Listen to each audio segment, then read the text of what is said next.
Sega love putting their old games in their new titles. Arcade games are featured in every Shenmue and Yakuza game to date within the open world of those games. This was also true of Yakuza spin-off Judgement, which featured a pinball table in its original incarnation and an outrun machine in its remaster. Judgment's sequel Lost Judgment comes out this week, and for the first time, Sega have included a console. In fact, they've included history's greatest console, the Sega Master System, which will come in the game world with 8 games for you to play.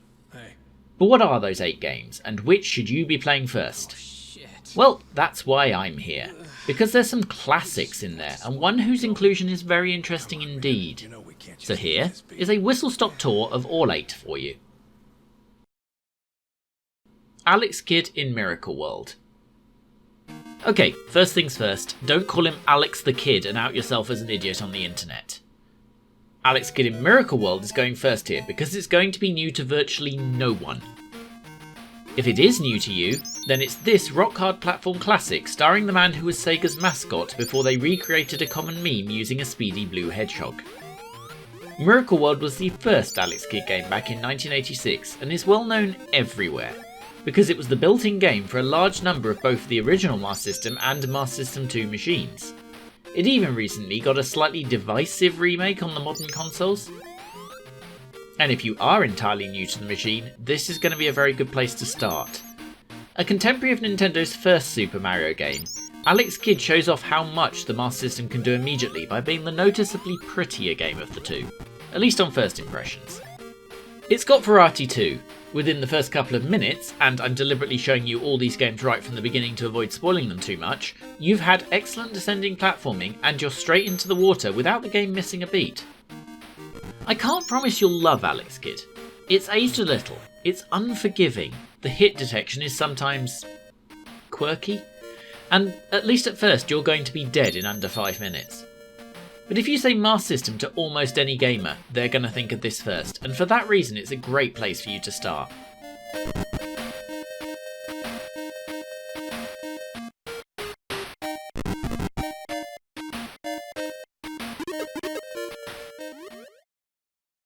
Fantasy Zone.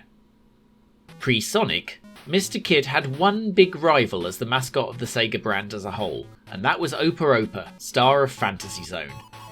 Our first arcade conversion, Fantasy Zone is an adorable side-scrolling shoot-'em-up with levels that wrap around on themselves. You need to keep the enemies at bay, sure, but the real goal here is to destroy those enemy generators. Get all those on the level and you'll go to a boss, who will kill you, a lot. You've got some help. All the enemies you kill drop money, which can be spent in an occasionally appearing shop, and can massively transform your chances, at least until you die. This does introduce a tactical element, because you could choose to farm enemies for that money, and for good players I imagine this becomes essential. I'm not great at this, but it's a wonderful game and the Master System is a really good version of it. You're going to want to give this one a try. It's a good choice for this sort of in-game Easter egg too, because it can be played entirely as an arcade game, but if you've got the time, hides quite a lot of depth to explore.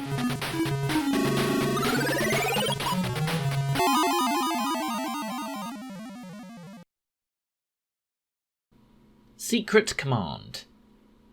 The Master System, for those who don't know, pretty much bombed in the USA, ceasing to get new games in 1991, a full 5 years ahead of Europe and 7 ahead of Brazil. And as such, there might well be American Master System owners watching this and not recognising this game. But in this case, it's not because you didn't get it, it's because you call it something else. In the US, this came out as a licensed game for the movie Rambo 2, not to be confused with the separate light gun game both territories got as a licensed title for the third movie. Another weird quirk is that somewhere in this process the game ended up with Secret Command on the box and Secret Commando on the title screen. Secret Command has perhaps my favourite Master System box art, which is less grizzled commander running into battle and more "ooh crap, I forgot my keys." The game is identical in both regions, even with the player character adopting his John Rambo-like appearance he doesn't have in the Japanese original known as Ashura, which, despite the character and name change, remains the official name of the character in the Euro release. The game itself is a classic style top-down shooter, and while this is not a coin-op conversion, it'll certainly remind you of one. As 1 or 2 players, you simply walk up the screen and do a shooting at the appropriate moment, either with your gun or with what the game slightly weirdly calls the arrow grenade. Secret Command, though, is not a gung-ho shooter, so the Rambo license was probably misplaced. I've got furthest by being careful, sneaking and inching up the screen more as a stealth game without actual hiding, than something Rambo conjures in my brain. It's slow and methodical right up until those times where you have to panic and shoot everything in sight because you cornered yourself. It is, though, another good one. I'm liking how this is going.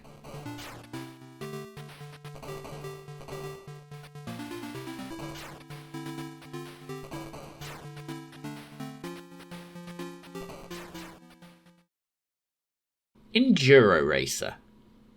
Now we're talking. Enduro Racer is a coin-op conversion, but it also isn't. The arcade game was basically hang-on, but off-road. When it came to a Master System port though, Sega decided to be a lot more creative and made this diagonal view take on something like Nintendo's Excitebike, but a lot more freeform in terms of its courses. And while I've not yet fallen to the temptation to do a top Master System games ever video, you can rest assured that when I do, this will be on it, because they took the idea and absolutely bloody nailed it. This is pure arcade fun. You drive up the screen, you avoid some sort of other vehicle, be it cars or bikes, and try to stay on the track, which varies depending on the level. Some are narrow, some have forks, some are open areas with grassland to slow you down and even rocks to avoid. Beyond that, the other key to gameplay is the frequent jumps on all the courses. You need to flip the wheelie button at exactly the right time to get a huge launch off these jumps. Not only does this give you pleasing distance, and later on the chance to even combo jump, it prevents you losing speed on your landing. And of course, like any arcade game, your real enemy is that clock. The only slightly non-arcade gameplay mechanic in the whole thing is the upgrade system. You get a money for every vehicle you pass during a stage, and you use those monies to buy non-persistent upgrades. And you're really going to have to figure out what works for you, since you will at best really only have 1 upgrade per stage. It's also a unique game to the Master System. Every other home conversion was a home conversion of the arcade, so you've probably not played this. And since the only release it's had outside the Master System itself is the now closed Wii eShop, this is probably new to you, if you're new to the system. What's interesting though is, the information we have appears to indicate you can switch region on the Master System in Judgement. While it's unlikely they bothered licensing Rambo to make that work properly on Secret Command, the Japanese version of Enduro Racer has twice as many levels as the European one, which repeats its 6 twice to match the Japanese total of 12. There is also more scenery to enjoy, a legacy of the Euro release using a smaller capacity, cheaper game cartridge. So this could easily be the cheapest way to play the full original release of this game legally, because your only other option is £100 plus on a Japanese Mark III, 50 quid or so on the game, and whatever you need in your country to run something that needs 110 volt electricity. It could justify the price of Lost Judgment on its own.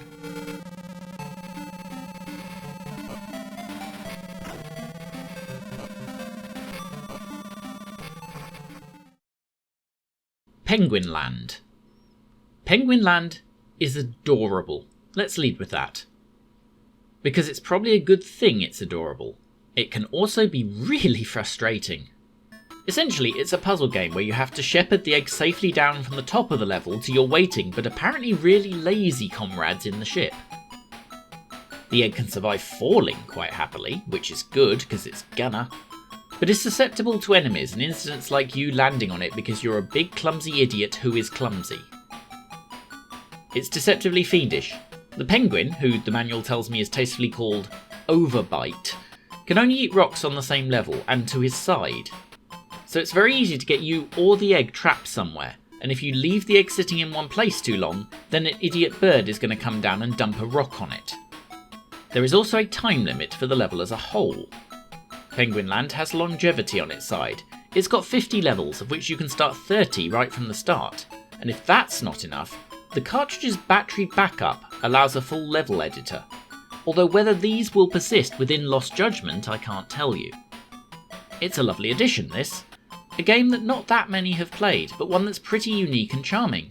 Another good choice.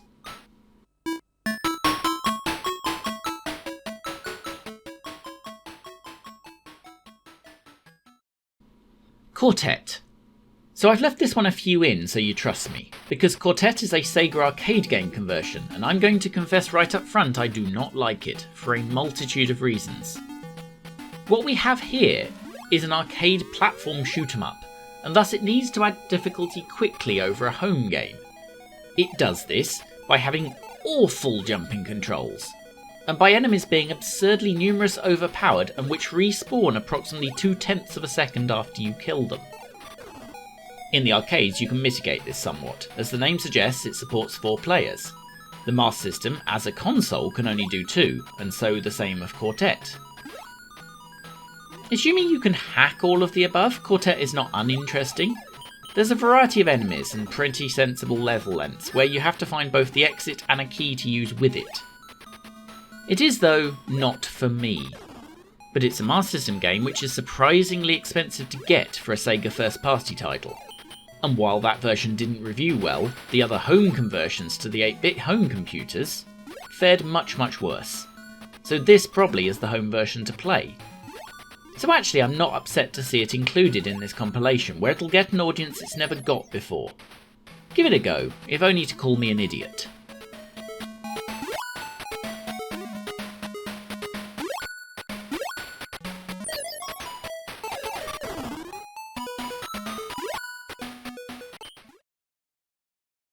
Woody Pop. I've left these two till last for a reason. Because they're both very interesting. Mainly because neither should work in this compilation at all. Firstly, Woody Pop, for which you're seeing the Master System release here.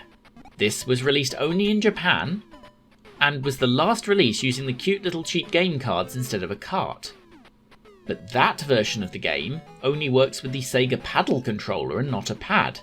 So it'll be interesting to see how they implement that on a PlayStation 5 or Xbox. What they could do, of course, is cheat. If I pop you over to this emulator running on my PC, this is the later Game Gear port of Woody Pop.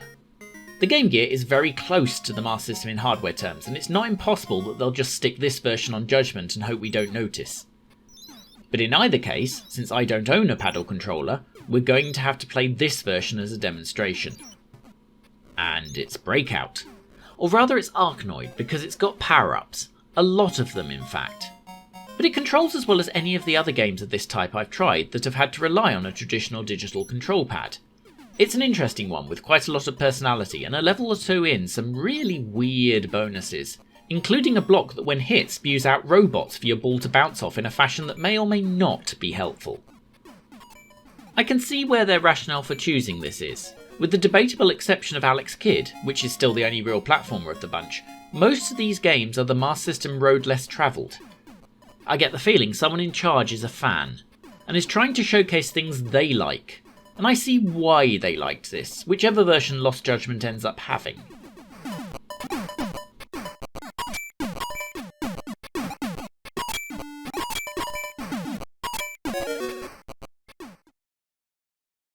Maze Hunter 3D. Even more interesting is Maze Hunter 3D. Another use for the card slot rather than games was a set of active shutter 3D glasses Sega produced for the Master System. These worked by opening and closing each side of the glasses on a timed basis, so your eyes saw a slightly different image, which created probably the best 3D effect in anything prior to proper virtual reality, albeit at the cost of frame rate. The problem is, those glasses are also not available for modern consoles, and if you try to play Maze Hunter 3D without them, you can see what it looks like, and that's not going to fly. There are several options available to Sega here. Most likely, they will cheat and just downconvert it to 2D by interpreting the frames. They could let you use PSVR to play it properly, which I'm hoping for, but it seems unlikely. What I'm going to do is use the PC emulator Dega, which can convert 3D games to use the cheap red-blue 3D glasses, obviously at the loss of some colour. If you've got a set handy, feel free to pop them on now, but you should be able to follow along anyway. Of the 3D games they could have included on the system, this is probably the best choice, since it's absolutely a 2D game at heart. But it's using the 3D very effectively. Maze Hunter is, well, it's Chill Gauntlet is what it is. You explore the 20 mazes, and the very basics are you need a key to escape and then find the exit. There are enemies which semi-randomly regenerate, and that's about it. Really, you should play this just to make the little guy jump. It's adorable, and in 3D he comes right out of the screen. It's a lovely calm experience, and that's probably not the worst thing as a game within another game which is not chill in the slightest. The only break in that zen is it's easy to die in Maze Hunter because you have no hit points, and you really need to line up an enemy quite accurately in order to actually hit them. On an experience level though, this is imaginative, and certainly different from anything else we've seen.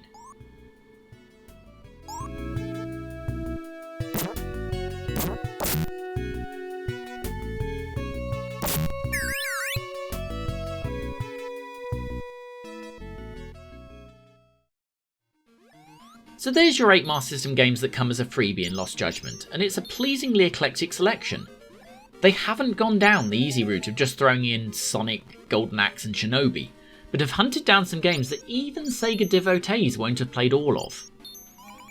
Interesting too for a game that's set in the present day that he's got a Master System, a machine Sega have generally neglected in favour of the more universally popular Genesis Mega Drive, or more time-appropriate devices like the Saturn or Dreamcast.